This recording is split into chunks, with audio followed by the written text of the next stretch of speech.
dor, desespero, lágrima, agonia, sofrimento, sentimento de culpa, solidão. São esses alguns sentimentos que nos enchem o coração quando perdemos alguém que amamos. Mas a pergunta é, para onde vão essas pessoas depois que já não estão mais entre nós? Alguns nos dizem que vão direto para o céu. Outros que ficarão um tempo em algum lugar e depois subirão aos céus. E outros ainda, uma terceira classe, chegam a nos afirmar que reencarnarão, ao passo que morrerão aqui, nascerão em outro lugar, e assim sucessivamente. Mas o que diz a palavra de Deus a respeito desse assunto? Gostaria de convidar você a meditar a respeito desse assunto à luz da palavra de Deus. Mas antes, convido você a fechar os olhos e pedir a presença do Espírito Santo para nos guiar no estudo da palavra. Pai querido, derrama sobre nós, ó Pai, o Teu Santo Espírito e nos dá esclarecimento, Senhor Deus, desse assunto dentro da Tua palavra. É o que pedimos por Jesus. Amém, Senhor. Querido, gostaria de convidar você a abrir a sua Bíblia no livro de Gênesis, capítulo 2, versículo 7, e vejamos ali como foi formado o ser humano. Como que Deus formou Adão. Antes de conhecermos para onde iremos após a morte, nós devemos conhecer de onde viemos. Porque se não sabemos de onde viemos, certamente não saberemos para onde iremos. Então abra sua Bíblia em Gênesis capítulo 2, versículo 7 e vejamos o relato da criação do homem. E aqui lemos. Então formou o Senhor Deus ao homem do pó da terra e lhe soprou nas narinas o fôlego de vida. E o homem passou a ser alma vivente. Então veja, querido, aqui está o relato da criação e a Bíblia diz que Deus formou o ser humano do pó da terra e soprou em suas narinas o fôlego de vida. Então o ser humano passou a ser alma vivente. Vejamos que eu queria destacar aqui para você 2 pontos. O primeiro ponto, querido, é o fato de Deus ter soprado nas narinas de Adão o fôlego de vida. Então a segunda parte do verso diz que Adão passou a ser alma vivente. E não que Adão recebeu uma alma exterior de fora de si para dentro de si. Não. A Bíblia não diz que Deus pôs dentro de Adão uma alma divisória. Pelo contrário, a Bíblia diz que Deus soprou, e o sopro de Deus é vida. A Bíblia diz que a palavra de Deus é vida, que a palavra de Deus é viva e cortante, e o sopro de Deus é vida. E foi o sopro de Deus que tornou o homem alma vivente, e o homem passou a ser alma vivente. Então a gente não vê aqui no relato da criação uma divisão entre corpo e espírito. Ao invés disso, nós vemos um homem formado da mão de Deus, do pó da terra, e que passa a ser alma vivente pelo poder de Deus. Talvez isso seja novidade para você, certo? Mas eu gostaria de convidar você a ler o que Moisés continua falando a respeito desse assunto no livro de Gênesis mesmo. Abra sua Bíblia em Gênesis capítulo 46. Gênesis capítulo 46, no versículo 27. E aqui lemos. E os filhos de José que lhe nasceram no Egito eram 2. Todas as pessoas da casa de Jacó que vieram para o Egito foram 70. Então veja, querido, aqui está o relato da saída de Jacó para o Egito. E a Bíblia diz aqui, relatada por Moisés, que foram 70 pessoas que saíram para o Egito. Agora vejamos o que a Bíblia diz, pelo mesmo autor, por Moisés, em Deuteronômio 10, a respeito desse mesmo assunto. Como que Moisés via a respeito de alma e de corpo na sua palavra. Abramos a Bíblia em Deuteronômio, capítulo 10, versículo 22, e vejamos a outra versão do mesmo relato.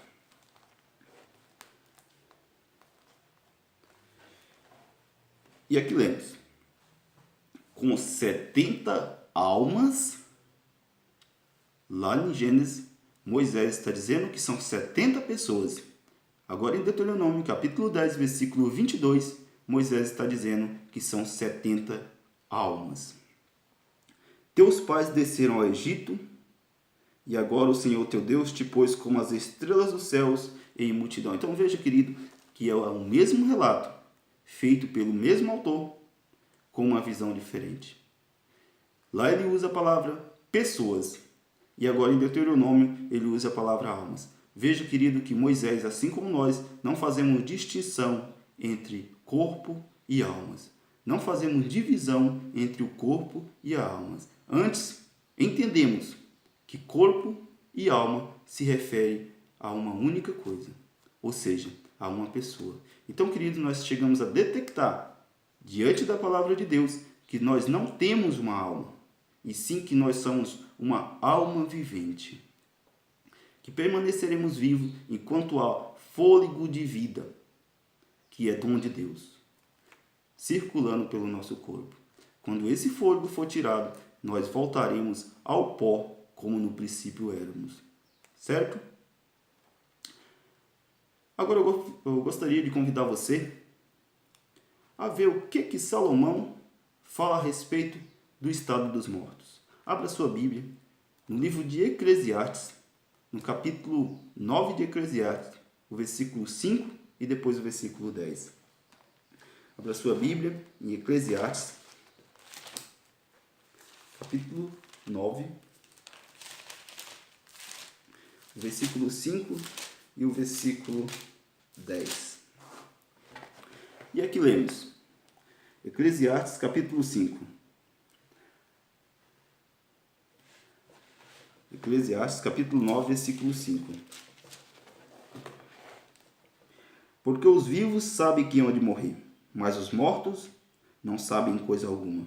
Nem tampouco terão eles recompensa, porque a sua memória jaz no esquecimento. Versículo 6. O amor, o ódio, a inveja para eles já pereceram. Para sempre não têm eles parte em coisa alguma do que se faz debaixo do sol. Então veja, querido, o que Salomão está dizendo aqui para a gente? Que aqueles que morrem, queridos, não têm parte conosco aqui na terra. Isso contraria a crença popular de que são visitados pelos entes queridos. Mas a Bíblia explica quem que visita. A Bíblia diz quem que aparece, quem que se disfarça de seus entes queridos e vem conversar e aparece com a aparência perfeita daqueles que você ama. A Bíblia diz quem é. Você sabia disso? Não? Depois a gente vai ver o versículo, ok? Mas o importante, querido, é dizermos aqui dentro da palavra de Deus que a única certeza que temos é que os vivos hão de morrer, mas os mortos nada sabem. Para onde eles vão? Para a sepultura, como Jó bem diz. E o versículo 10. Tudo quanto te vier à mão para fazer, faz-o conforme as tuas forças, porque no além para onde vais, não há obra, nem projeto, nem conhecimento, nem sabedoria alguma. Então, perceba, querido, que para onde nós iremos, depois que morrermos, não há obra, não há conhecimento, não há sabedoria alguma. Então, isso descarta a possibilidade de acessarmos ao céu. Com certeza não ficaríamos no céu sem ter conhecimento, sem ter sabedoria e sem conhecermos a nada. Se nós estivéssemos no céu, se o relato bíblico dissesse que ao morrermos iríamos para o céu, certamente nós teríamos sabedoria, seríamos vivos, falávamos, compreenderíamos as coisas. Mas a Bíblia diz que não. Aqueles que morrem descem ao pó da terra e ali permanecem. Gostaria de convidar você a ler um relato que está no livro de João, no capítulo 11 de João, sobre um milagre que Jesus Cristo fez. Está registrado no livro de João, capítulo 11, do versículo 11 ao versículo 14. Evangelho de João, capítulo 11, versículo 11 ao 14. Aqui é o milagre da ressurreição de Lázaro. E vamos observar alguns pontos que são destacados na ressurreição de Lázaro. Diz o relato. Isto dizia e depois acrescentou: nosso amigo Lázaro adormeceu, mas vou para despertá-lo. Disseram-lhe então os discípulos: Senhor, se dormes, estará salvo. Jesus, porém, falara com respeito à morte de Lázaro, mas eles supunham que estivesse falando do repouso do sono. Então Jesus lhes disse claramente: Lázaro morreu. Vejamos, querido, que a Bíblia, ela compara a morte com o sono. Enquanto Jesus falava da morte de Lázaro, os discípulos achavam que Jesus estava falando do descanso do sono de Lázaro. Mas Jesus claramente disse, não, Lázaro morreu. Então, querido, a morte é como um sono. Hoje você morre, a última lembrança que você terá quando você um dia ressuscitar, já falarei mais sobre isso, é a lembrança que você teve, o que você fez antes de morrer. Querido, a morte é um sono. E quando nós morremos, a Bíblia diz que nós vamos para o pó da terra. E não que nós vamos para o céu, ou que nós vamos vaguear sobre a terra, ou que nós vamos reencarnar. Não é isso que a Bíblia diz. A Bíblia diz que a morte é um sono. E eu gostaria de fazer uma pequena reflexão. Quando você deita para dormir, você lembra o período que você ficou dormindo? Você lembra de alguma coisa? Creio que não. Creio que você não lembrará de nada no período que você está dormindo. Apenas lembrará da última coisa que você fez antes de dormir. E assim é a morte. Esse é o relato a respeito da morte. A morte é um sono. Então fica a pergunta. Então, Juan, quando iremos para o céu? Quando cumprirá-se a promessa de Cristo de que teremos uma habitação no céu? Convido você a abrir a sua Bíblia em 1 Coríntios, capítulo 15, versículo 51 em diante. 1 Coríntios, capítulo 15, do versículo 51 em diante.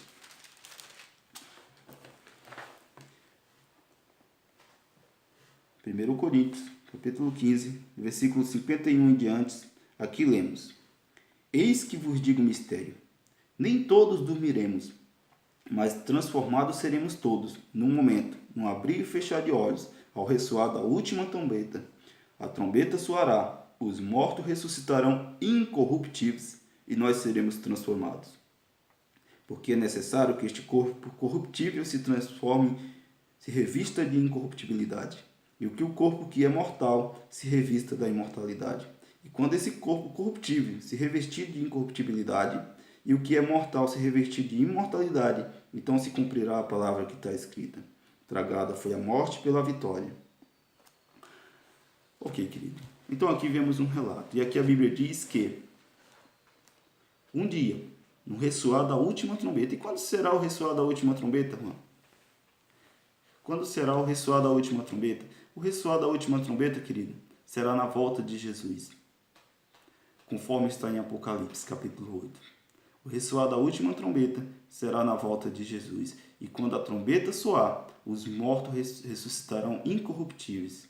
E os que estiverem vivos pela ocasião da volta de Jesus serão transformados. Então, querido,